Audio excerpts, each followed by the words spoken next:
Krishna Bhagavad Gita chapter 3 श्लोक 29 श्री भगवान उवाच प्रकृतिर्गुण समुद्धा सजन्ते गुण कर्मसु तन अक्रस्तना विधो मंधन कृत्सना विन्न विचल्येत।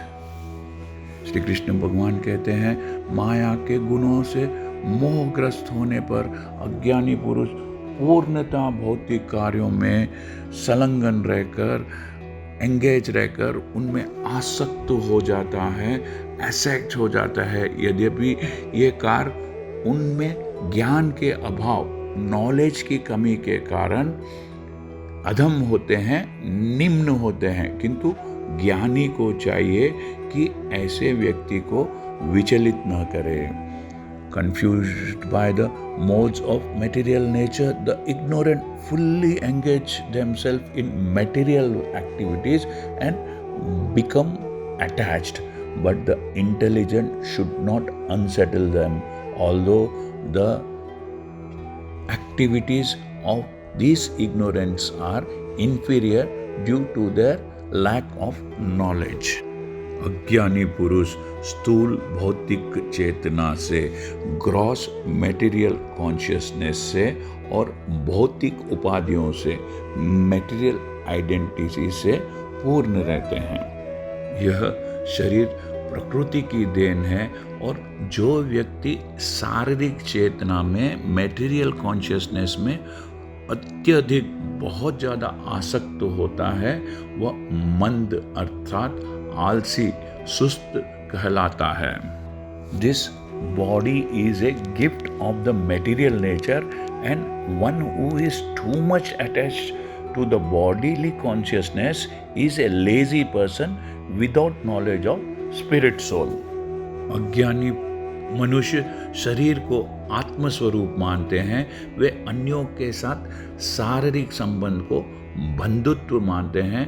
जिस देश में यह शरीर प्राप्त हुआ है, अर्थात जिस देश में उसने जन्म लिया है, उसे वे पूज्य मानते हैं और वे धार्मिक अनुष्ठानों की औपचारिकताओं को ही अपना लक्ष्य मानते हैं।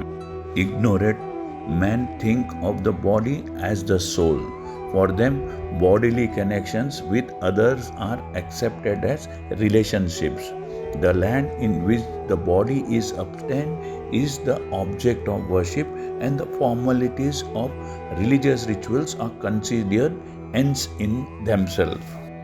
ऐसे भौतिक ग्रस्त उपाधिकारों, मेटेरियली एंगेज्ड डेजिग्नेटेड पुरुषों के कुछ प्रकार के कार्यों में सामाजिक सेवा, राष्ट्रीयता तथा परोपकार है। That is social work, nationalism and charity are some of the activities for such materially designated persons. ऐसी उपाधियों के चक्कर में वे सदैव भौतिक क्षेत्र में, हमेशा मैटेरियल फील्ड में व्यस्त रहते हैं, बिजी रहते हैं। उनके लिए आध्यात्मिक बोध, स्पिरिचुअल रियलाइजेशन मिथ्या है, मिथ्य है, अतः वे इसमें रुचि नहीं लेते, वे इसमें इंटरेस्ट नहीं लेते हैं। किंतु जो लोग आध्यात्मिक जीवन में जागरूक है, उन्हें चाहिए कि इस भौतिकता में मग्न व्यक्तियों को विचलित न करें। अच्छा तो यही होगा कि वे शांत भाव से अपने आध्यात्मिक कार्यों को करें। Those who are, however, enlightened in spiritual life should not try to agitate such materially engrossed persons, and it is better for them to execute their own spiritual activities silently. जो लोग अज्ञानी हैं, वे कृष्ण भावना मूर्त के कार्यों को समझ नहीं पाते हैं। अतः भगवान कृष्ण हमें उपदेश देते हैं कि ऐसे लोगों को विचलित न किया जाए और व्यर्थ ही अपना मूल्यवान समय नष्ट नहीं किया जाए। Men who are ignorant cannot appreciate activities in Krishna consciousness, and therefore Lord Krishna advises us not to disturb them and simply waste their own valuable time. किंतु भगवत भक्त भगवान से भी अधिक दयालु होते हैं, क्योंकि वे भगवान के अभिप्राय को, इंटेंशन को समझते हैं.